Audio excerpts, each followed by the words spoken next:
So let's start this session with a brief introduction of myself. So I'm Umar Irshad. I'm basically from Karachi. I did my bachelor's in computer science from Fast Newsys Karachi in 2022. Soon after my graduation, I started preparing for CSS examination. And after preparing for 5 months, I gave my first attempt, and unfortunately, due to essay, I couldn't clear the CSE examination, but I really scored well in other subjects such as gender studies and public administration. My gender studies score was 80. So currently, I'm waiting for CE 2024 result, and I'm pursuing my master too. And I think so. That's all about me.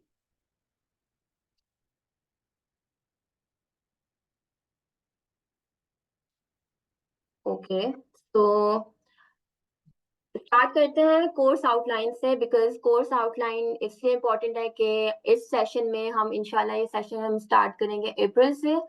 और ये जो course outline है इसमें हर category सब कुछ cover करेंगे। ये FPSC की आउटलाइन है, कोर्स आउटलाइन है, जिसमें फर्स्ट ऑफ ऑल हम फर्स्ट क्लास से स्टार्ट करेंगे इंट्रोडक्शन टू जेंडर स्टडीज। फिर उसके बाद हम मूव करेंगे social construction of gender. Then जो आज हमारा टॉपिक भी है social construction of gender.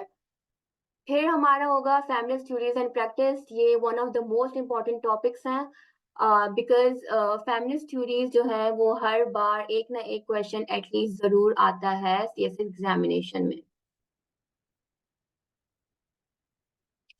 Abdul Rahman जो सजेशन वगैरह हैं वो लास्ट में क्वेश्चन आंसर या तब कर लेंगे, अभी लेक्चर पे फोकस करते हैं। फिर उसके बाद हम करेंगे फेमिनिस्ट मूवमेंट की तरफ। फेमिनिस्ट मूवमेंट भी बहुत इंपॉर्टेंट है, ये भी इनका भी एक ना एक क्वेश्चन आ जाता है। देन मूव करेंगे हम टुवर्ड जेंडर एंड डेवलपमेंट। इसमें भी काफी थ्योरीज हैं और इसमें कुछ थ्योरीज काफी इंपॉर्टेंट है जो आप बाकी ऑप्शंस में भी अप्लाई कर सकते हो, इवन एसए में भी अप्लाई कर सकते हो। फिर हमारा आता है status of women in Pakistan. इसका तो आप 100% श्योर हूं मैं, और 100% आप पास पेपर में देखें status of women in Pakistan, जरूर उनमें से एक ना एक क्वेश्चन आएगा। फिर आता है जेंडर एंड गवर्नेंस।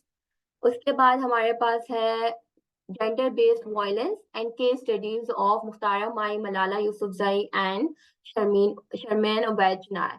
बट ये जो केस स्टडीज हैं ये इतनी ज्यादा नहीं आती, बट हमने सब कुछ कवर करना है बिकॉज सीएसएल एग्जामिनेशन का क्राइटेरिया और क्वेश्चन जो पूछे जाते हैं वो चेंज होता जा रहा है, किसी भी टॉपिक से किसी भी तरीके से आ जाता है। और सेशन का मेन फोकस ही ये होगा कि हम पूरा सिलेबस कॉम्प्रिहेंसिव वे में कवर कर सकें, ताकि किसी भी टॉपिक से किसी भी वे में क्वेश्चन आए तो हम उसको अटेम्प्ट कर सकें। अच्छा, ये तो एफपीएससी की आउटलाइन थी, ये तो हम कवर करेंगे ही सही। उसके अलावा हम क्या कवर करेंगे, उसके अलावा हम कुछ ऐसी यूनिवर्सल थ्योरीज आप बोल दो जो आप ना सिर्फ जेंडर स्टडीज में अप्लाई कर सकोगे, आप दूसरे सब्जेक्ट्स में भी, दूसरे ऑप्शनल, दूसरे कंपल्सरी में भी अप्लाई कर सकते हो। ठीक है। अच्छा, मेन फोकस जो होगा इस सेशन का, मेन फोकस होगा हमारा पेपर अटेम्प्टिंग टेक्निक्स पे होगा।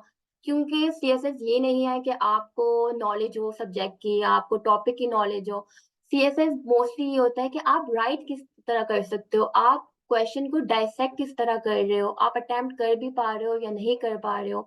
लास्ट 3-4 इयर्स में आपने ट्रेंड देखा होगा कि सीएसएस जो है वो एनालिटिकल होता जा रहा है, बहुत एनालिटिकल होता जा रहा है। आपसे ये नहीं पूछेंगे कि फेमिनिस्ट मूवमेंट्स क्या हैं या फेमिनिस्ट थ्योरीज क्या हैं, आपसे पूछेंगे कि फेमिनिस्ट थ्योरीज तो हैं, फेमिनिस्ट मूवमेंट्स तो हैं, बट आप ये बताओ कि इन थ्योरीज का इम्पैक्ट क्या पड़ा, क्या हुआ इन थ्योरीज का इम्पैक्ट वेस्टर्न वुमेन पे, ईस्टर्न वुमेन पे और स्पेशली पाकिस्तानी वुमेन पे। तो इसके लिए एनालिटिकल हमारा माइंडसेट, और हम अगर हमने एनालिटिकल वे में क्वेश्चन को डाइसेक्ट किया हुआ होगा तो तभी अटेम्प्ट कर सकते हैं। वरना आप क्या होता है कि आप क्वेश्चन देखते हो, क्वेश्चन पेपर देखते हो और आप ब्लैंक हो जाते हो, आपको कुछ समझ नहीं आ रहा होता कि किस तरह करना है। तो इस सेशन में यही फोकस होगा। और जैसे कि मॉक्स कंडक्ट किए जाएंगे उसमें इंडिविजुअल गाइडेंस भी प्रोवाइड करेंगे। अब टॉपिक की तरफ बढ़ते हैं। आज इस सेशन में हम लोग कवर करेंगे what is sex, what is gender, difference between sex and gender and social construction of gender.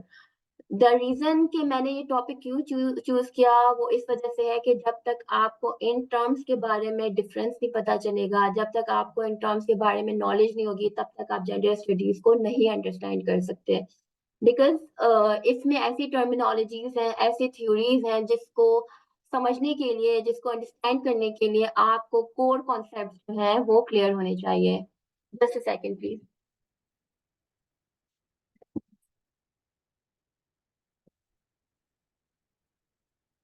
और एक रिक्वेस्ट है, ऐसा सब्जेक्ट है इसमें ऐसी कोई टर्मिनोलॉजीज होंगी तो आप रिस्पेक्टफुल होंगे। मैं एक्सपेक्ट करूंगी कि आप सब लोग रिस्पेक्टफुल वे में बिहेव करें, कोई फालतू चैट्स, कोई फालतू मैसेजेस वगैरह ना आए।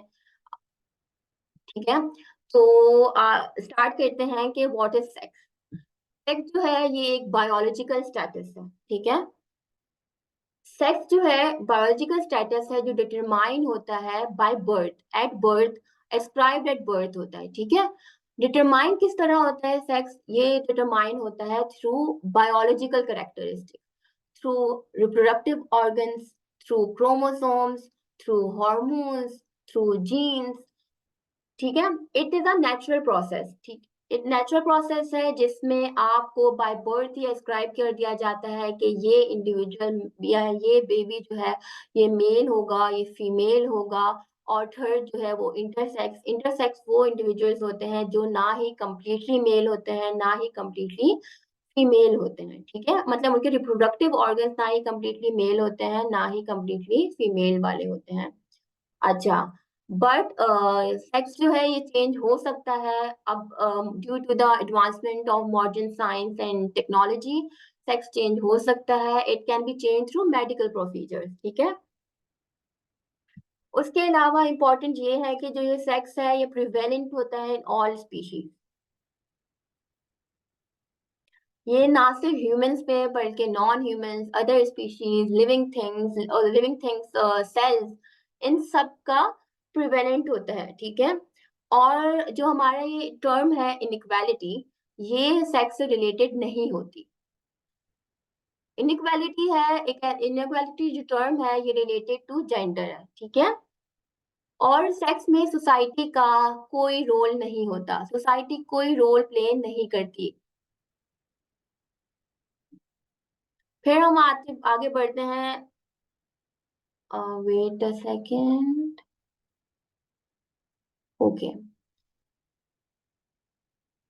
फिर हमारे पास आता है कि व्हाट इज जेंडर। जब अभी हमने डिस्कस किया कि सेक्स में कोई सोसाइटी का रोल नहीं होता, कोई सोसाइटी रोल प्ले नहीं करती, पर जैसे ही सेक्स में सोसाइटी आती है, सोशल लेंस से हम जब देखने लग जाते हैं इस कैटेगरी को, तब हमारे पास टर्म आती है, तब हमारे पास आता है जेंडर का कॉन्सेप्ट। ठीक है, जेंडर जो है ये एक सोशली कंस्ट्रक्टेड आइडेंटिटी है, it is a learned behaviour. ये जैसे जैसे आप अपनी लाइफ साइकिल से आपने अपनी लाइफ स्पेंड करते हो, आप ऑब्जर्व करते हो सोसाइटी को, आप जेंडर सीखते हो। ठीक है, एंशियंट टाइम से, पुराने टाइम पे क्या होता था कि जो परसेप्शन ऑफ जेंडर जो था वो बाइनरी था। आइदर आपके पास मैस्कुलिन करेक्टरिस्टिक्स होंगे या बिहेवियर होगा, या आपके पास फेमिनिन बिहेवियर होगा। बट अब ये जो कॉन्सेप्ट है, ये जो फिनोमिना है, ये टोटली चेंज हो चुका है। अब ये डिफरेंट है। अब यहाँ पे इतने जेंडर्स आ चुके हैं कि जैसे कॉन्सेप्ट होता है ना कि मल्टी जेंडर्स आ गए हैं। आप सिर्फ मेल और फीमेल, मैस्कुलिनिटी और फेमिनिटी नहीं है, बल्कि अब बहुत सारे वेरिएंट आ गए हैं, बहुत सारे जेंडर्स आ गए हैं। ठीक है, जैसे हमने डिस्कस किया सेक्स जो था वो नेचुरल फिनोमिना था, but gender is a nurtured phenomena. ठीक है, इंडिविजुअल्स का जो रिएक्शन होता है, रिएक्शन टू बायोलॉजिकल सेक्स होता है, उसे हम क्या कहते हैं, जेंडर कहते हैं। जेंडर किस तरह, हमने कहा कि जेंडर में सोसाइटी रोल प्ले करती है। अब हम देखते हैं कि जेंडर में सोसाइटी किस तरह रोल प्ले करती है। ठीक है, जेंडर क्या है, हमने बोला जेंडर एक सोशल कंस्ट्रक्ट है। किस तरह सोशल कंस्ट्रक्ट है, सोसाइटी कुछ एक्सपेक्टेशंस, सोसाइटी जो है एक्सपेक्टेशन सेट कर लेती है, कुछ करेक्टरिस्टिक सेट कर लेती है कि अगर मेल है तो उसके ये करेक्टरिस्टिक्स होंगे। फॉर इंस्टेंस अगर मेल है तो उसके शॉर्ट हेयर होने चाहिए, और वो स्ट्रांग होना चाहिए, इगोइस्टिक होगा, प्रोटेक्टर होगा, प्रोवाइडर होगा, वो सारे आउटडोर वर्क करेगा। और ब्लू कलर एसोसिएट किया जाता है कि ब्लू कलर जो है वो बेबी बॉर्न होता है तो उसकी सारी चीजें ब्लू कलर्स की आ रही होती हैं। अगर कोई हमारा फेलो स्टूडेंट या हमारा कोई friend pink boy specially pink colour पहन के आ जाता है तो उसे नॉर्मल नहीं समझा जाता, उसे मॉक किया जाता है।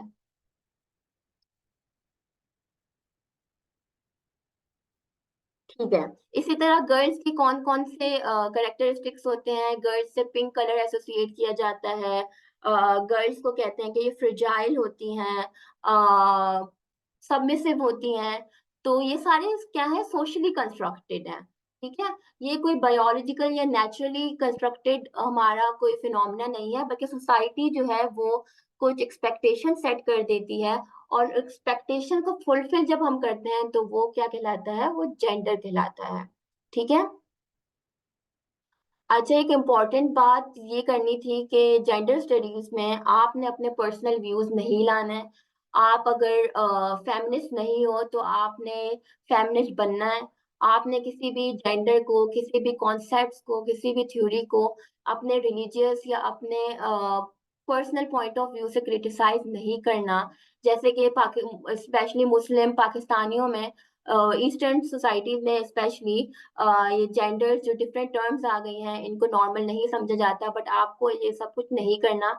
आपको totally gender studies, total neutral sense से आपको पेपर अटेम्प्ट करना है, क्वेश्चन अटेम्प्ट करना है। ठीक है।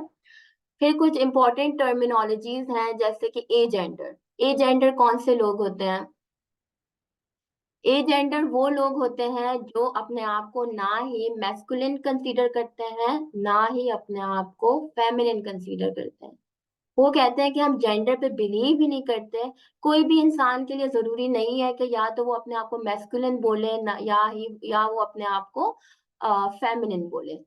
फिर इस तरह हमारे पास आता है एंड्रोजाइन। एंड्रोजाइन वो इंडिविजुअल्स होते हैं, एंड्रोजाइन वो इंडिविजुअल्स होते हैं जिसको आप देखो तो आपको आइडेंटिफाई नहीं कर सकते कि यार ये टोटली मेल है या फीमेल है, या इनमें टोटली मैस्कुलिन फीचर्स हैं या फेमिनिन फीचर्स हैं। ऐसा क्यों होता है? फॉर इंस्टेंस आप एक इंडिविजुअल कंसीडर करें, और आजकल ये काफी कॉमन होता है कि मेल्स होते हैं, उनका ड्रेसिंग सेंस, उनका हेयर स्टाइल, उनका सब कुछ क्या होता है, मेल्स वाला होता है। बट उनके मुंह पे मेकअप हुआ होता है, वो मेकअप करके रखते हैं। तो आपको ये समझ नहीं आता कि अपने आप को आइडेंटिफाई क्या करता है। वो अपने आप को मेल आइडेंटिफाई करवा रहा है, वो अपने आप को फीमेल आइडेंटिफाई कर पा रहा है, या मैस्कुलिन फीचर्स हैं ज्यादा इसमें, या फेमिनिन फीचर्स हैं। इसी तरह बाई जेंडर्स होते हैं। बाई जेंडर वो लोग होते हैं जो कहते हैं कि हम मैस्कुलिन भी फीचर्स हैं हमारे अंदर फेमिनिन फीचर्स भी हैं। फिर जेंडर फ्लूइड एक टर्मिनोलॉजी है। जेंडर फ्लूइड इसको एक्सप्लेन करती है कि कुछ इंडिविजुअल अपने जेंडर को चेंज करते रहते हैं। समटाइम्स वो अपने आप को कंसीडर करते हैं, for some span of time वो कंसीडर करते हैं कि वो मेल है या उनमें मैस्कुलिन फीचर्स हैं, करेक्टरिस्टिक्स हैं। बट कुछ साल बाद उनको रियलाइज होता है कि नहीं, उनमें तो फेमिनिन फीचर्स ज्यादा है, करेक्टरिस्टिक्स ज्यादा है, तो वो उसके अकॉर्डिंग बिहेव करने लग जाते हैं। ऐसे बहुत सारी टर्म्स हैं। अच्छा, सेक्स और जेंडर के बाद हमारे पास आता है दो कॉन्सेप्ट्स आते हैं, जेंडर नॉर्मेटिव और gender non conformity. Gender normative वो इंडिविजुअल है जो मेल है, जो बायोलॉजिकली जिसका सेक्स मेल है, और उसके अंदर मैस्कुलिन बिहेवियर है, मैस्कुलिन फीचर्स है, मैस्कुलिनिटी उसके ऊपर डोमिनेट करती है। तो ऐसे इंडिविजुअल को हम कहते हैं कि ये क्या है, ये कंफॉर्मिस्ट है। ये अपने जेंडर के साथ कंफॉर्मिस्ट है, जो सोसाइटी ने एक्सपेक्ट किया है उससे कि अगर ये मेल है तो उसको मैस्कुलिन वे में बिहेव करना चाहिए, तो वो कर रहा है, मतलब वो जेंडर को कंफर्म कर रहा है। सॉरी सॉरी, जेंडर नॉर्मेटिव है वो। जेंडर नॉर्मेटिव वो इंडिविजुअल होता है जो मेल है तो उसके अपने आप को मेल ही कंसीडर कर रहा है, और मैस्कुलिन करेक्टरिस्टिक्स हैं। जेंडर जेंडर नॉन कंफॉर्मिटी क्या होती है कि आप मेल हो, बट आप अपने को आपको आइडेंटिफाई क्या करते हो, आप अपने आप को आइडेंटिफाई करते हो फीमेल। आप कहते हो कि मेरे अंदर फेमिनिन फीचर ज्यादा है तो मैं फीमेल हूँ। ये जो कॉन्सेप्ट है ट्रांसजेंडर का, आगे हम पढ़ेंगे। ट्रांसजेंडर का जो कॉन्सेप्ट है वो जेंडर नॉन कंफॉर्मिटी है। वो कहते हैं कि हमारे बाय बर्थ जो सेक्स है वो तो मेल है या फीमेल है, लेकिन हम उससे कंफर्म नहीं करते। हम समझते हैं कि हमारा जो सेक्स है वो गलत है और हम लोगों को ऑपोजिट जेंडर में बिहेव करना चाहिए। ओके, मैं रिपीट कर देती हूँ। जेंडर नॉर्मेटिव वो इंडिविजुअल्स होते हैं जो अगर उनका सेक्स मेल है तो वो मैस्कुलिन बिहेव करें, मतलब वो मर्दों की तरह ही बिहेव करें। मेल है तो वो मर्दों की तरह ड्रेसिंग करें, वो अपने आप को मर्द समझे। फॉर इंस्टेंस के वो प्रोवाइडर होंगे, वो इगोइस्टिक होंगे, वो प्रोटेक्टिव होंगे। ठीक है, जेंडर नॉर्मेटिव इसको कहते हैं। और अगर फीमेल है तो वो अपने आप को फेमिनिन, एक कॉन्सेप्ट या एक टर्म आपने सुनी होगी टॉम बॉय, जैसे गर्ल्स को टॉम बॉय कहते हैं। टॉम बॉय क्या कहते हैं कि वो अपने आप, वो ट्रांसजेंडर नहीं होते, वो ये नहीं कहते कि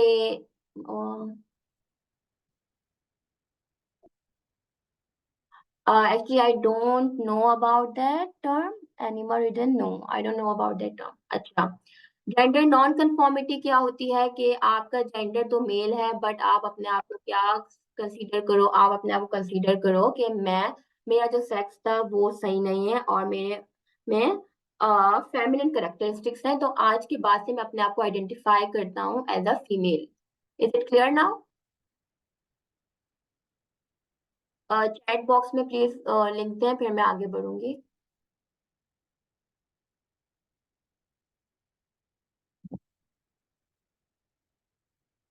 ओके,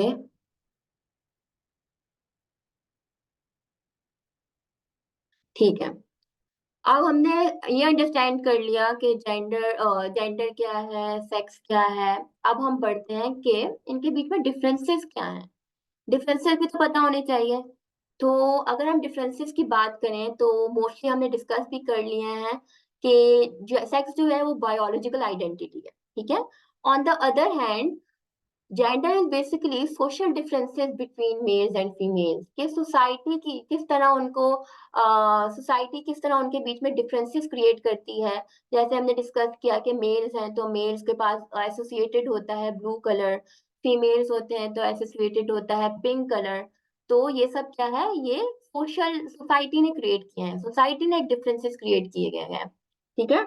आगे हम एक थ्योरी पढ़ेंगे, उसपे मैं आपको एग्जांपल दूंगी, उस पे आपको और क्लैरिटी मिल जाएगी किस तरह सोसाइटी जो है ये डिफरेंसेस क्रिएट करती है। सेक्स जो है it is the way someone looks physiologically या बायोलॉजिकली, मतलब उसके फिजिकल करेक्टरिस्टिक्स क्या हैं। ठीक है, उसके बायोलॉजिकल करेक्टरिस्टिक्स क्या हैं। जबकि जो जेंडर होता है ना, ये क्या होता है कि the way someone look socially, कि सोसाइटी में वो किस तरह बिहेव कर रहा है, वो किस तरह अपनी लाइफ स्टाइल को लेके चल रहा है, वो किस तरह ड्रेसअप हो रहा है, वो किस तरह बात कर रहा है, वो किस तरह बिहेव कर रहा है। ठीक है। फिर आता है कि सेक्स जो है एक नेचुरल प्रोसेस है, इसमें ह्यूमन इंटरवेंशन नहीं होती, ये साइंटिफिक और नेचुरल प्रोसीजर है। जबकि हमारे पास जो जेंडर है ये हमारा एक नर्चर्ड फिनोमिना है, ये it is something that we learn with the time. ठीक है। फिर हमारे पास आ जाता है कि जो टर्म्स एसोसिएटेड है सेक्स से वो होती है मेल, फीमेल एंड इंटरसेक्स। और जेंडर से जो टर्म्स एसोसिएटेड होते हैं वो मैस्कुलिनिटी होती है, फेमिनिटी होती है, ट्रांसजेंडर एंड अदर्स। यहाँ पे एक बहुत इंपॉर्टेंट डिफरेंस है जो हमें समझने की जरूरत है। वो ये है कि पाकिस्तान में और मोस्टली ये बहुत कंफ्यूजन है कि हमें इंटरसेक्स और ट्रांसजेंडर के बीच में डिफरेंस नहीं पता होता। हम ट्रांसजेंडर को भी इंटरसेक्स कंसीडर कर रहे होते हैं।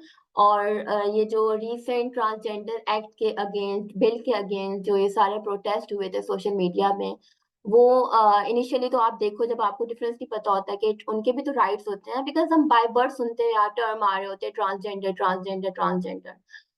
बट दोनों टर्म बहुत डिफर करती हैं एक दूसरे से। इंटरसेक्स वो इंडिविजुअल होता है जिसके रिप्रोडक्टिव ऑर्गन ना ही कंप्लीटली मेल होते हैं वाले होते हैं, ना ही कंप्लीटली फीमेल वाले होते हैं। उसमें उसका कोई रोल नहीं होता, वो अल्लाह ताला की गॉड की तरफ से ही ऐसा बनाया गया होता है, नेचुरली वो ऐसा है। ठीक है, इसको कहते हैं इंटरसेक्स। और जो नॉर्मल फीचर्स, जो करेक्टरिस्टिक्स ऑर्गन डेविएट करते हैं ना, ये डेविएट करते हैं आई बिलीव 1.7 टू 1.2% ओनली। ठीक है, अब आते हैं ट्रांसजेंडर क्या होता है। ट्रांसजेंडर वो इंडिविजुअल होता है जो कंप्लीटली मेल हो या कंप्लीटली फीमेल हो, बट वो बिहेव ऑपोजिट वे में करे। वो साइकोलॉजिकली, वो सोशली, वो बिहेवियरली अपने जेंडर के साथ कंफर्म ना कर रहा हो, बल्कि वो कहे कि मैं, मेरे ऑर्गन्स तो मेल है, मेरी बॉडी तो मेल है, बट मैं अंदर से, मैं साइकोलॉजिकली, मैं सोशली और बिहेवियरली मैं अपने आप को फीमेल कंसीडर करता हूँ। और ये जो प्रोटेस्ट हो रहे होते हैं, ये जो डिफरेंसेस आते हैं सोसाइटी में, इसी वजह से आते हैं क्योंकि ट्रांसजेंडर को नॉर्मल नहीं समझा जाता सोसाइटी के लेंस में और रिलीजियस लेंस में भी। तो ये डिफरेंस है, और ये डिफरेंस माइंड में रखना बहुत जरूरी है, ना सिर्फ जेंडर स्टडीज के लिए बल्कि सोसाइटी के लिए, ताकि हम डिफरेंशिएट कर सकें और राइट को राइट और रॉन्ग को रॉन्ग बोल सकें। फिर हमारे पास ये मैंने एक विजुअलाइजेशन डाली है ताकि आपको क्लियरली समझ आ जाए सेक्स और जेंडर के बीच में डिफरेंस। सेक्स जो है वो ह्यूमंस में भी होता है, नॉन ह्यूमन एनिमल मतलब कि एनिमल्स में भी होता है, सेल्स में भी होता है। जबकि जो जेंडर है ये यूनिक टू ह्यूमन है। ठीक है, सेक्स जो है वो टिपिकली बाइनरी होता है, और हमने पढ़ा कि एंशियंट टाइम्स में स्पेशली जो सेक्स था वो सिर्फ बाइनरी कंसीडर किया जाता था या इंटरसेक्स होते थे।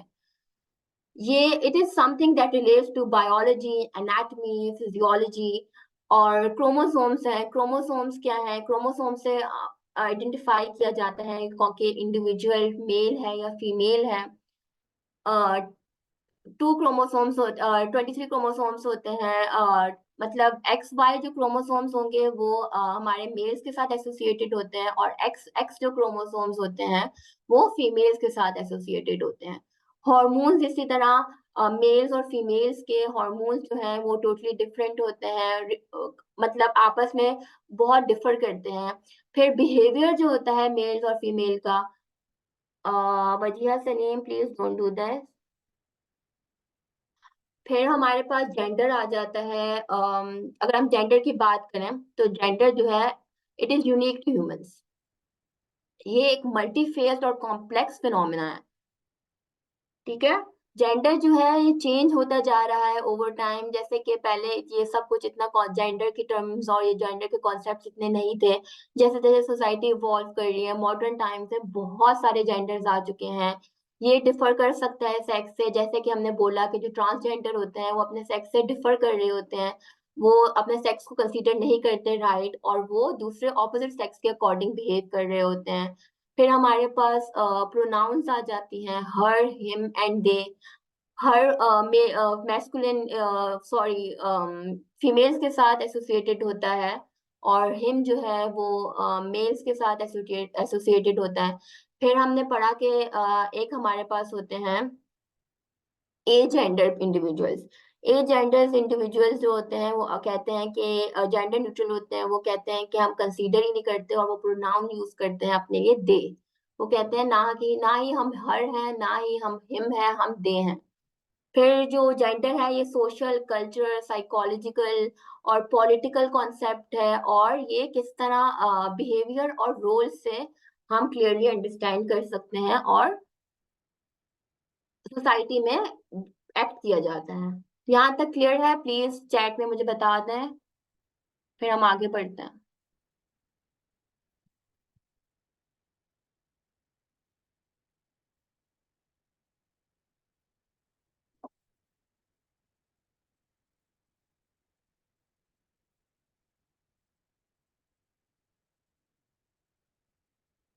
ठीक है, I think so we should move towards next slide. अच्छा, सोशल कंस्ट्रक्शन ऑफ जेंडर, ये हमारा आउटलाइन का, एसपीएससी कोर्स आउटलाइन का सेकंड टॉपिक है। और ये इम्पोर्टेंट है, इसके क्वेश्चन भी आते हैं। पास्ट पेपर्स आप जब देखेंगे तो सोशल कंस्ट्रक्शन ऑफ जेंडर के क्वेश्चन भी आपको वहां नजर आएंगे। तो इसमें कुछ थ्योरीज हैं, कुछ व्यू पॉइंट्स हैं, जिसमें सबसे पहले हमारे पास आता है जूडिथ बटलर का व्यू पॉइंट आता है, एक जेंडर रोल थ्योरी है, फंक्शनलिस्ट अप्रोच है, डूइंग जेंडर जिमरमैन थ्योरी है, और सोशल लर्निंग थ्योरी है। इन थ्योरी से हमें क्या पता चलता है? इन थ्योरी से हमें पता चलता है जुनेद शाह, आपका जो क्यूरी है वो मैं लास्ट में इंशाल्लाह आपको आंसर करूंगी, ठीक है। तो सोशल कंस्ट्रक्शन ऑफ जेंडर को अंडरस्टैंड जो हम क्लियरली कर पाएंगे वो इन व्यूज से आसानी से क्लियर हो जाएगा। तो ये सोशल कंस्ट्रक्शन ऑफ जेंडर एक ये पिक्चर डिपिक्ट करती है किस तरह सोसाइटी कहती है कि बॉयज के साथ ब्लू कलर एसोसिएटेड है, बट वो पिंक कलर भी एसोसिएट कर हो सकता है। ये इस बताता है, ये पिक्चर क्लियरली डिपिक्ट कर रही है किस तरह सोसाइटी जो है कलर एसोसिएट करती है, बट डिफर हो सकता है। Boys can wear pink and girls can wear blue, ठीक है। तो ये कोई स्ट्रिक्ट फिनोमेना, कोई सोसाइटल साइंटिफिक फिनोमेना नहीं है कि पिंक कलर सिर्फ एसोसिएट बॉयज के साथ होगा और बॉयज का पिंक ब्लू जो कलर है वो बॉयज के साथ एसोसिएट होगा। सबसे पहले हमारे पास आती है जूडिथ बटलर की gender performativity theory. Judith Butler जो हैं वो अमेरिकन फिलोसोफर और जेंडर थ्योरिस्ट हैं। She challenged conventional notions of gender and developed theory of gender performativity, which became her famous work.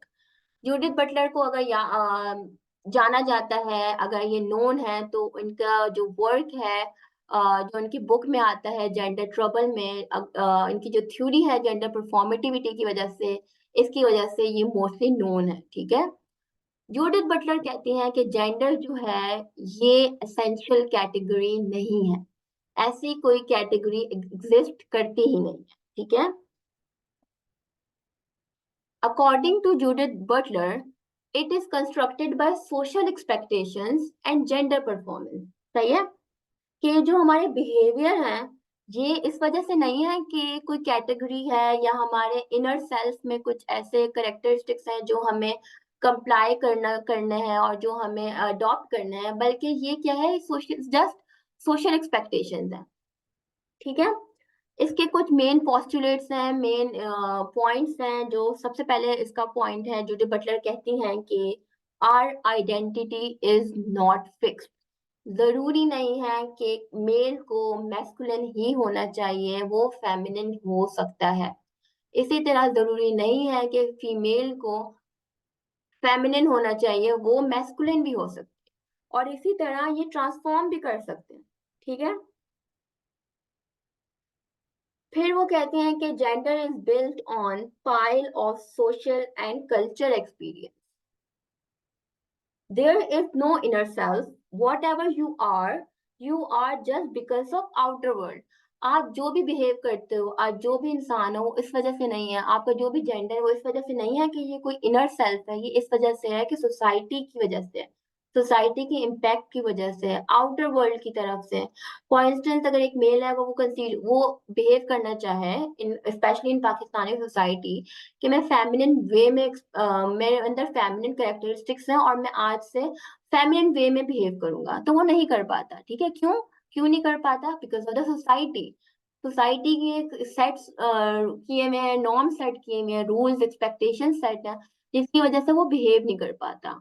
Religious वे में अगर हम कहें कि रिलीजियस अलाउ नहीं करता, क्योंकि सोसाइटी का एक बहुत बड़ा एजेंट जो है, पार्ट जो है, वो रिलीजन भी है। सॉरी, ठीक है। उसके अलावा जूडिथ बटलर कहती हैं कि you perform roles given by the society. Society ने रोल सेट कर दिए हैं और आपने वो रोल्स प्ले करने हैं। और जब एक इंडिविजुअल वो रोल प्ले कर रहा होता है, तो वो जेंडर परफॉर्म कर रहा होता है, वो स्पेसिफिक रोल प्ले नहीं करता, बल्कि वो जेंडर परफॉर्म कर रहा होता है। उसके अलावा जूडिथ बटलर कहती हैं कि बाइनरी डिवीजन जो है वो सोशली कंस्ट्रक्टेड है, ठीक है। No one can be 100% male और फीमेल। ट्रेडिशनल उसके अलावा जूडिथ बटलर बिलीव करती हैं, इन्होंने वर्क किया है, स्ट्रगल किया है इसके लिए कि जो ट्रेडिशनल व्यू ऑफ मैस्कुलिनिटी और फेमिनिटी है, they should be challenge, they should be change. Give me a 1 minute break please, मैं पानी पी लूं।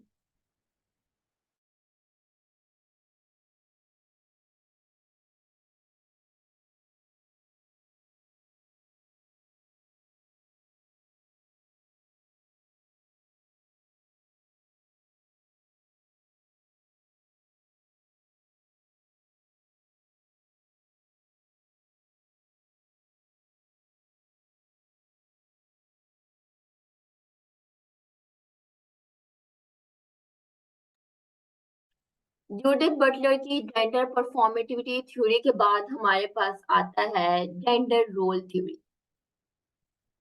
जेंडर रोल थ्योरी बेसिकली क्या कहती है, ये ओवरलैप करती है to some extent Judith Butler की जेंडर परफॉर्मेटिविटी थ्योरी, क्योंकि ये सब क्या है, ये सब बता रहे हैं कि सोशल कंस्ट्रक्शन और जेंडर के बारे में थ्योरीज है, तो ये जरूर वन वे और अदर एक दूसरे से ओवरलैप करेंगी।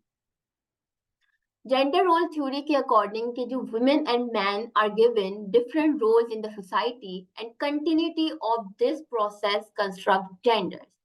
सोसाइटी जो है वो कुछ रूल सेट कर देती है, कुछ रोल सेट कर देती है कि इस जेंडर ने ये रोल प्ले करना है, इस जेंडर ने ये रोल प्ले करना है।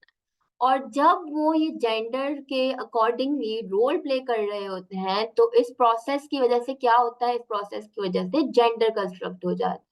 ठीक है, फॉर इंस्टेंस अगर हम कहें कि एक छोटा बच्चा है, ठीक है, वो घर शुरू से देखता है कि उसके घर में टिपिकली, जो मोस्टली पाकिस्तानी सोसाइटी में यही होता है कि उसके घर में जो बाहर के काम है, जो अर्न करने वाला है, जो डोमिनेटिंग है और जो बाहर के काम करेगा, वो कौन कर रहा होता है, वो मेल फिगर कर रही होती है, वो फादर, ग्रैंडफादर, अंकल, ये सब कुछ लोग कर रहे होते हैं। ठीक है, फिर वो देखता है अपने फैमिली की, अपनी सोसाइटी की फीमेल फिगर को, वो उनको देखता है तो वो कुकिंग कर रही होती हैं। जनरली मैं बात कर रही हूँ, वैरी करता है और अब तो काफी वैरी करता है, शुक्र। बट ये है कि वो देखता है वो कुकिंग कर रही हैं, उनको जो नर्चर करना होता है, उनकी जो केयर करनी होती है चिल्ड्रन की, प्रोवाइड क्लीनिंग और जो भी डोमेस्टिक वर्क होता है, वो कौन कर रहा होता है, वो फीमेल फिगर करती है। ठीक है, तो वो ये प्रोसेस क्या है, वो सीख रहा है, ठीक है, वो लर्न कर रहा है। और आगे जाके जब वो उसकी फैमिली आएगी, उसकी फैमिली क्रिएट होगी, तब वो भी क्या करेगा, वो उसी प्रोसेस को, उसी रोल्स को कंटिन्यू करेगा। जब वो उसी रोल्स को कंटिन्यू करेगा, उसी प्रोसेस को कंटिन्यू करेगा, तो इससे क्या कंस्ट्रक्ट होता है, इस तरह जेंडर कंस्ट्रक्ट होते हैं। ठीक है, सोसाइटी ने डिफरेंट रोल असाइन कर लिए हैं, मेल्स को अलग रोल साइन कर लिए हैं, फीमेल्स को अलग रोल साइन कर लिए हैं, और उन रोल्स को जब वो प्ले करते हैं तो वो क्या कर रहे होते हैं, वो बेसिकली जेंडर कंस्ट्रक्ट कर रहे होते हैं। ठीक है, फिर हमारे पास एक इम्पॉर्टेंट थ्योरी आती है या अप्रोच आती है, फंक्शनलिस्ट अप्रोच। यहाँ पे एक इम्पॉर्टेंट बात बताना चाहूंगी कि हर सब्जेक्ट की हर सब्जेक्ट को पढ़ने के लिए कुछ थ्योरेटिकल फ्रेमवर्क होते हैं। थ्योरेटिकल फ्रेमवर्क बेसिकली क्या होते हैं कि थ्योरिस्ट ने ये थ्योरी अगर दी है, तो वो किस स्कूल ऑफ थॉट से बिलोंग करता है, वो किस थ्योरेटिकल फ्रेमवर्क से बिलोंग करता है। जैसे हमारे पास फंक्शनलिस्ट फ्रेमवर्क या अप्रोच होती है, हमारे पास कॉन्फ्लिक्ट होती है, हमारे पास इंटरेक्शनिस्ट होती है। हम आगे जब ये सब चीजें पढ़ेंगे तो थ्योरेटिकल फ्रेमवर्क भी इंशाल्लाह पढ़ेंगे। अच्छा, अभी हम पर्टिकुलरली फंक्शनलिस्ट अप्रोच के बारे में पढ़ते हैं। फंक्शनलिस्ट अप्रोच वाले जितने भी थ्योरिस्ट होते हैं, वो जिस भी सब्जेक्ट के हों, वो सोसाइटी को, वो करंट सिस्टम को एक पॉजिटिव लेंस से देखते हैं। वो कहते हैं कि जो चीज चल रही है, वो सोसाइटी की नीड है और वो चलनी चाहिए, और ये सोसाइटी को हार्म नहीं कर रही। ठीक है, तो इसके जो फाउंडर बेसिकली समझे जाते हैं, टैलकट पार्सन को समझा जाता है। आप में से किसी का अगर सोशियोलॉजी होगा तो आप वहां पे टैलकट पार्सन की बहुत सारी थ्योरीज भी पढ़ेंगे। ठीक है, तो फंक्शनिस्ट अप्रोच क्या कहती है कि जो जेंडर इनइक्वालिटीज है ना, ये सोसाइटी में एग्जिस्ट करती है, ये एक्सेप्ट करते हैं इस चीज को। फर्दर वो कहते हैं कि जो जेंडर इनइक्वालिटीज हैं ये क्रिएट करती हैं division of labour. Division of labour किस तरह क्रिएट करेगा कि जो डोमेस्टिक लेबर होगा वो हमारा कौन कर रहा होता है, वो हमारी मोस्टली फीमेल्स कर रही होती हैं, और जो प्रोडक्टिव जो हमारे पास लेबर होता है वो हमारे मेल फिगर्स कर रहे होते हैं। इस तरह वो कहते हैं कि जैसे जेंडर इनक्वालिटीज एग्जिस्ट करती हैं, जिसकी हेल्प से क्या बनता है, जिसकी हेल्प से डिवीजन ऑफ लेबर क्रिएट होता है। जब ये डिवीजन ऑफ लेबर क्रिएट होता है ना, तो इन दोनों की हेल्प से एक सोशल सिस्टम बन जाता है, जिसमें पर्टिकुलर सेगमेंट्स जो है वो रिस्पॉन्सिबल होता है सर्टेन लेबर। जैसे पर्टिकुलर सेगमेंट की अगर हम बात करें, जैसे हमारे मेल हैं तो वो कौन से प्रोडक्टिव लेबर के लिए रिस्पॉन्सिबल है, हमारी जो फीमेल है वो डोमेस्टिक या नॉन प्रोडक्टिव लेबर के लिए रिस्पॉन्सिबल है। Women are responsible for reproductive duties, men are responsible for provision of needs। और ये कहते हैं कि ये जो सब कुछ सोसाइटी में हो रहा है, ये डिवीजन ऑफ लेबर है, ये इनइक्वालिटीज हैं, डिफरेंट सेगमेंट्स के डिफरेंट रोल्स हैं, जो सोसाइटी की नीड है, ये एसेंशियल है for stability and order of the society. अगर इनको आप डिस्टर्ब करोगे, अगर आप इनके अगेंस्ट जाओगे, तो ये सोशल ऑर्डर जो है वो आपका क्या हो जाएगा, डिस्टर्ब हो जाएगा। फंक्शनलिस्ट अप्रोच हमारे लिए इसलिए भी जरूरी है बिकॉज अब सीएसएस में क्या होता है कि वेट सेक हाँ, सीएसएस में क्या होता है कि आपसे कोई पर्टिकुलर थ्योरी नहीं बोलते, आपसे कहते हैं, फॉर इंस्टेंस मैं सोशियोलॉजी की एग्जांपल दे रही हूँ, जेंडर में भी होता है। आपको बोल देंगे कि एजुकेशन के बारे में दो अप्रोचेस हैं, एक कॉन्फ्लिक्ट अप्रोच है और एक फंक्शनलिस्ट अप्रोच। ठीक है, अब बताएं कि पाकिस्तानी एजुकेशन सिस्टम के अकॉर्डिंग कौन सी अप्रोच बेस्ट फिट है। तो जब आपको पता ही नहीं होगा कि फंक्शनलिस्ट अप्रोच क्या है, कॉन्फ्लिक्ट अप्रोच क्या है, तो आप क्वेश्चन अटेम्प्ट नहीं कर सकते। तो ये जेंडर के लिए भी है और बाकी सब्जेक्ट के लिए भी मैं कहना चाहूंगी कि आप जरूर जो थ्योरेटिकल फ्रेमवर्क होता है ना हर सब्जेक्ट का, जरूर देखा करें। इसके बगैर आपका जो क्वेश्चन है वो अटेम्प्ट नहीं हो पाएगा। फिर हमारे पास एक थ्योरी आती है doing gender by Zimmerman. Doing gender Zimmerman theory जो है हमारे पास, उसको अगर हम एक सेंटेंस में अंडरस्टैंड करना चाहें, तो जिमरमैन कहते हैं कि gender is not what you are, gender is not what you are, it is what you do. जैसे मैंने पहले बोला कि सारी सोशल कंस्ट्रक्शन ऑफ जेंडर है तो ओवरलैप करेंगी, तो ये भी उससे ओवरलैप करता है। डूइंग जेंडर क्या कहता है कि टास्क जो है ना वो जेंडर्ड होते हैं। ठीक है, कि ये टास्क ये वाला जेंडर करेगा, ये वाला टास्क ये वाला जेंडर करेगा। जब वो एक्टर्स जो हैं, जब ह्यूमंस जो हैं, जब इंडिविजुअल्स वो टास्क को परफॉर्म करते हैं according to the societal expectations, तो वो क्या कर रहे होते हैं, वो जेंडर कर रहे होते हैं, दे आर डूइंग जेंडर। ठीक है, वो कुछ नहीं कर रहे होते, वो सोसाइटी की जब एक्सपेक्ट करते हैं, जब उसको उसके अकॉर्डिंगली बिहेव करते हैं, तो they are doing gender. Zimmerman भी जूडिथ बटलर की तरह कहते हैं कि जेंडर इज नॉट बाइनरी। जरूरी नहीं है कि सिर्फ मैस्कुलिनिटी फेमिनिटी, अगर मेल है तो मैस्कुलिनिटी हो, फीमेल हो तो फेमिनिटी हो, ये चेंज हो सकता है। ठीक है, अच्छा, मैंने कहा था कि मैं आगे एक थ्योरी बताऊंगी तो आपको और क्लियरली समझ आ जाएगा कि किस तरह जेंडर जो है वो सोशली कंस्ट्रक्ट है। जब हील्स होती हैं, जो वुमेन हील्स पहनती हैं, जब वो इन्वेंट हुई थी तो वो मेल्स के लिए इन्वेंट हुई थी। मेल जो थे उस टाइम के, वो हील्स पहन के अपने आप को कंसीडर करते थे कि वो स्ट्रांग हैं, वो फियर्स वॉरियर्स हैं, वो स्ट्रांग, उनके स्ट्रांग होने को एक्सप्लेन करती थी, शोकेस करती थी। पर जैसे जैसे सोसाइटी इवॉल्व हुई, फैशन इवॉल्व हुआ, अब जो है रिसेंट, अब जो करंट टाइम्स में, या अगर हम कुछ साल पहले चले जाएं, तो अब हील्स कौन पहनता है, अब हील्स पहनती हैं फीमेल्स पहनती हैं। आप अगर कहीं देख लेंगे कोई, इवन जो कुछ मेल्स होते हैं वो थोड़े से हील वाले शूज भी पहन लें, तो सोसाइटी में उनको मॉक किया जाता है। और आप कंसीडर करेंगे कोई मेल है वो पेंसिल हील पहन रहा हो तो सोसाइटी क्या करेगी, उसका हाल क्या होगा। तो ये सब क्या है कि ये सब एक्सप्लेन करता है कि जब इन्वेंट हुई थी तब मेल पहन रहे थे, तब तो उसे नॉर्मल कंसीडर किया जा रहा था। अब ऐसा क्यों है कि अगर वो मेल हील्स पहन रहे हैं तो उनको अजीब, नॉर्मल, एबनॉर्मल कंसीडर किया जा रहा है, क्योंकि सोसाइटी ने सेट किया है। उस वक्त सोसाइटी ने कहा था कि हील्स मर्दों के लिए है, तो मर्दों ने पहनी, तो हमने कहा वाह ठीक है। अब अगर मर्द पहन रहे हैं तो मसला क्यों है। तो इस तरह हमें एक्सप्लेन होता है, इससे हमें अंडरस्टैंड होता है किस तरह जो जेंडर जो है वो सोसाइटी क्रिएट करती है।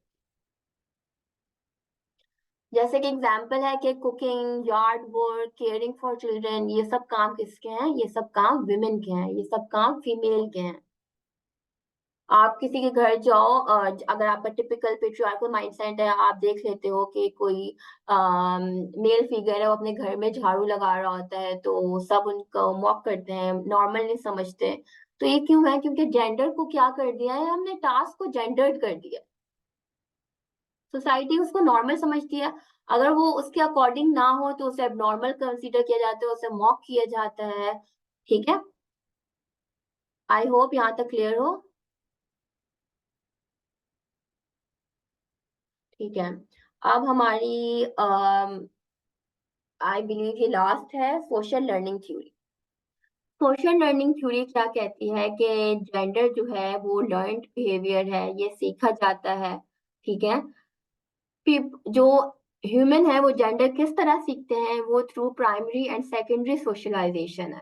सोशलाइजेशन क्या है कि आप सोसाइटल नॉर्म्स, सोसाइटल एक्सपेक्टेशंस के अकॉर्डिंग जब लर्न करते हो, जब बिहेव करते हो, आप उनसे चीज सोशलाइजेशन से इंटरेक्शन करते हो, तो आप जेंडर सीखते हो। किस तरह प्राइमरी सोशलाइजेशन जो है वो की जाती है, वो फैमिलीज करती हैं। ठीक है, एक बेबी है वो बॉर्न होता है, वो ऑब्जर्व कर रहा होता है अपने फादर को, अपने मदर को, अगर एल्डर ब्रदर सिस्टर है उनको कर रहा होता है।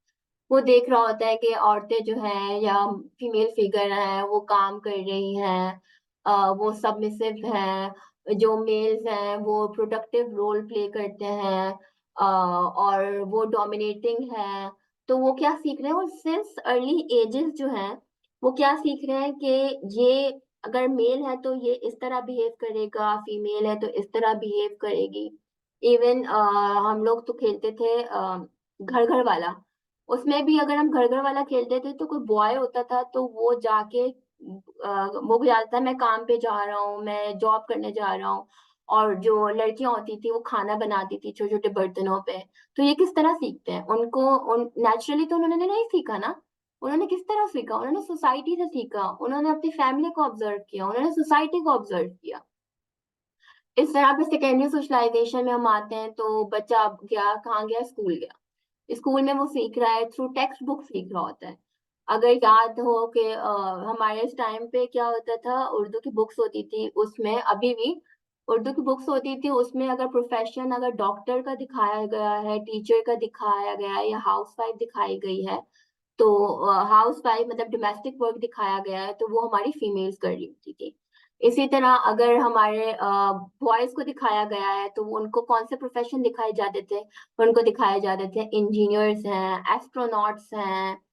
तो ये सब इंजीनियर्स, एस्ट्रोनॉट्स वगैरह, इससे हम बचपन से ही स्कूल में जाके क्या सीखते हैं कि मैं फीमेल हूँ फॉर इंस्टेंस, तो मुझे बड़े होके या तो क्या बनना है, या तो डॉक्टर बनना है या तो टीचर बनना है।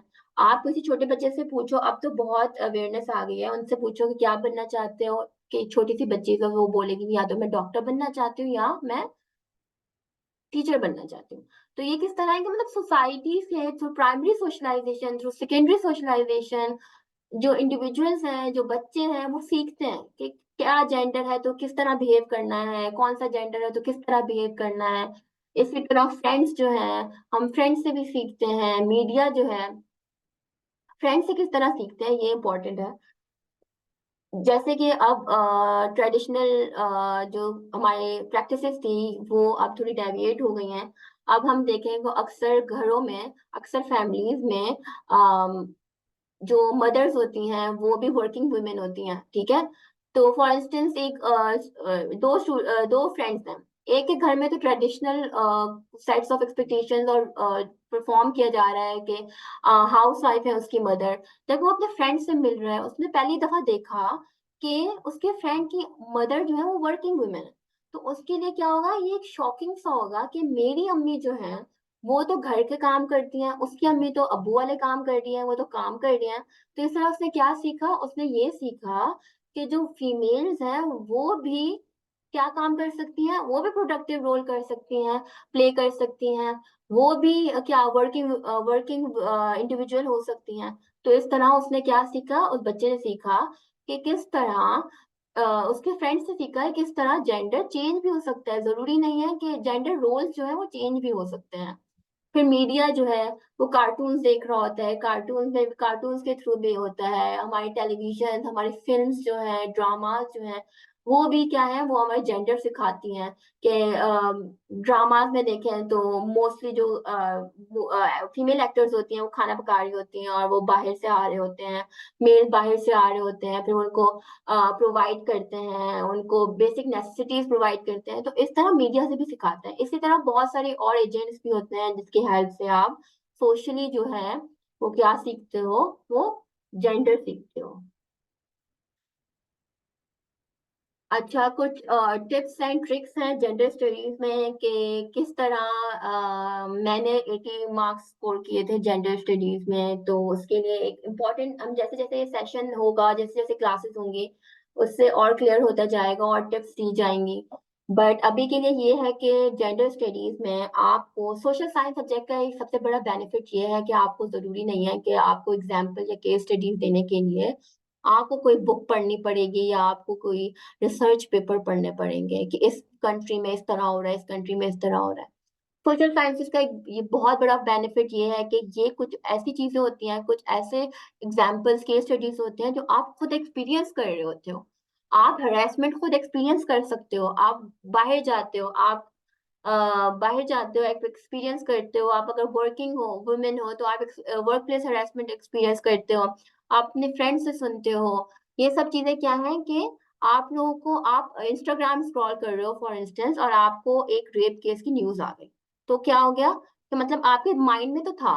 अब जरूरी नहीं है कि आपने एग्जैक्ट वही कोट करना है, आपने एग्जैक्ट पता हो कि कौन से शहर में किस तरह ये सब कुछ हुआ। आप इस तरह बोल दो कि रिसेंटली कराची में एक केस हुआ कि एक 9 इयर्स ओल्ड की, वो 9 इयर्स की गर्ल थी, उसके साथ ये सब कुछ हुआ।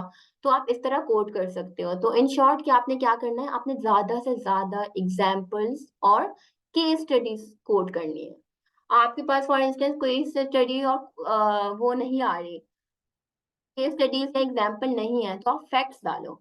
कैसे का जब आप एग्जाम देने बैठोगे, अभी तो आपको, अगर आप फ्रेशर हो तो आपके पास इतने टिप्स और वो नहीं होंगे, सॉरी, फैक्ट्स नहीं होंगे, फैक्ट्स एंड फिगर्स नहीं होंगे।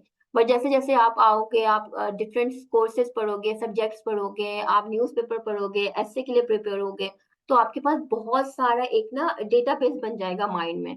फिर आपने क्या करना है, ये नहीं कि अगर मैंने एक चीज, एक थ्योरी जो है, फॉर इंस्टेंस एक थ्योरी की बात करती हूँ मैं, world system theory. World system theory basically क्या कहती है कि जो कंट्रीज हैं वो कंट्रीज को डिवाइड करती हैं इनटू 3 कैटेगरीज, और किस तरह कोर कंट्रीज, पेरिफेरी कंट्रीज और सेमी पेरिफेरी कंट्री, किस तरह जो कोर कंट्रीज होती हैं या जो फर्स्ट वर्ल्ड कंट्रीज होती हैं वो एक्सप्लॉइट करती हैं डेवलपिंग कंट्रीज को या थर्ड वर्ल्ड कंट्री को। तो आपने फॉर इंस्टेंस ये सोशियोलॉजी में ये थ्योरी पढ़ी, ठीक है। अब आपने क्या किया, आपको ये थ्योरी आती है, ठीक है, आपने कोई जेंडर स्टडीज का क्वेश्चन देखा और आपको लगा कि वो थ्योरी अप्लाई हो सकती है, तो आपने वो थ्योरी अप्लाई कर देनी, ठीक है। तो आज के लिए इतनी ही टिप्स और ट्रिक्स काफी हैं। Thank you so much. अगर कोई क्वेश्चन है तो आप चैट बॉक्स में लिख दें। आई थिंक सो मुझे किसी ने क्वेश्चन पूछा था, चैट बॉक्स पे आप लिख लें, मैं आपको इंशाल्लाह आंसर करती हूँ। अच्छा, जुनेद शाह, रीजन ये है कि जेंडर स्टडीज को क्यों पढ़ना है या नीड क्यों है, क्योंकि आप जेंडर स्टडीज में आप आगे देखोगे कि हमारी जो पोस्ट मॉडर्न फेमिनिज्म है या मेल फेमिनिज्म है या ऐसी कुछ चीज है, थर्ड वेव फोर्थ वेव, उसमें ये भी कहा जाता है कि मेल्स के राइट्स को भी देखना चाहिए।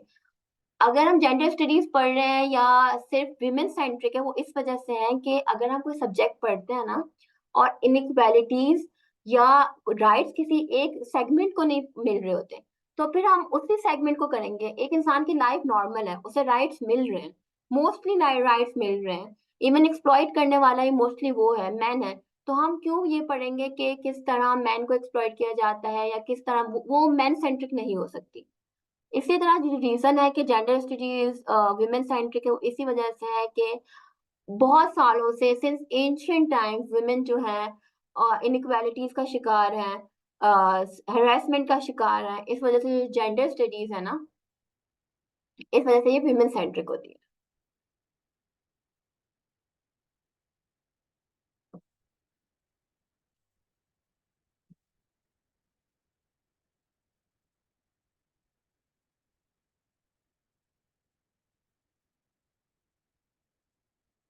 जेंडर स्टडीज में क्वेश्चन आप किसी भी सीएसएस सब्जेक्ट में एक्सपेक्ट नहीं कर सकते कि इस टाइप का क्वेश्चन आएगा या ये क्वेश्चन आएगा। आपको क्या होने चाहिए, आपने सारा जो टेबल कोर्स आउटलाइन है उसको गो थ्रू करनी है। आपको अंडरस्टैंडिंग होनी चाहिए कि ये थ्योरी ये कहती है। आपको इन डेप्थ नहीं जाना सीएसएस में, आपको किसी चीज का इन डेप्थ नहीं जाना। आपको हर चीज के बारे में अवेयरनेस होनी चाहिए। फिर क्वेश्चन किस तरह आते हैं, जैसे मैंने एग्जाम्पल पहले भी दी थी कि फेमिनिज्म मूवमेंट्स आ गई, तो उन मूवमेंट्स का पाकिस्तानी वुमेन पे क्या इम्पैक्ट पड़ा था, ठीक है। तो इस तरह के क्वेश्चन एनालिटिकल बेस्ड क्वेश्चन होते हैं। बुक इंशाल्लाह आप सेशन ज्वाइन करेंगे वो सब कुछ सजेस्ट कर दिया जाएगा।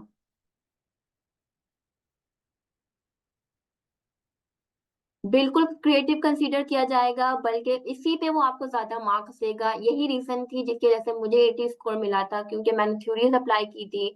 और ये बहुत पॉजिटिव वे में एग्जामिनर देखता है कि इसने सिर्फ जेंडर स्टडीज में स्टिक होके नहीं किया, इसने बाकी थ्योरीज को भी अप्लाई किया। इसे थ्योरीज अप्लाई करना आता है, ये एक एनालिटिकल माइंड सेट का है खतीजा, ठीक है।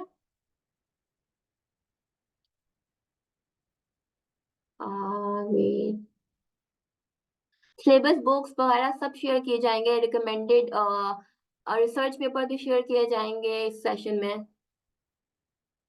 कंप्लीट कोर्स जो है वो अप्रैल में स्टार्ट होगा, उसका आपको आपने ग्रुप ज्वाइन किया होगा, उसके बारे में आपको सारी इन्फो वगैरह मिल जाएगी, वहां से आप देख लीजिएगा इंशाल्लाह। और बुक शकील अहमद मैंने पहले भी बताया, बुक भी वहां पे तब सजेस्ट की जाएगी। आई think so that's all for today. I hope कि आपको लेक्चर समझ आया होगा, क्लियर होगा। You can all leave now, thank you so much.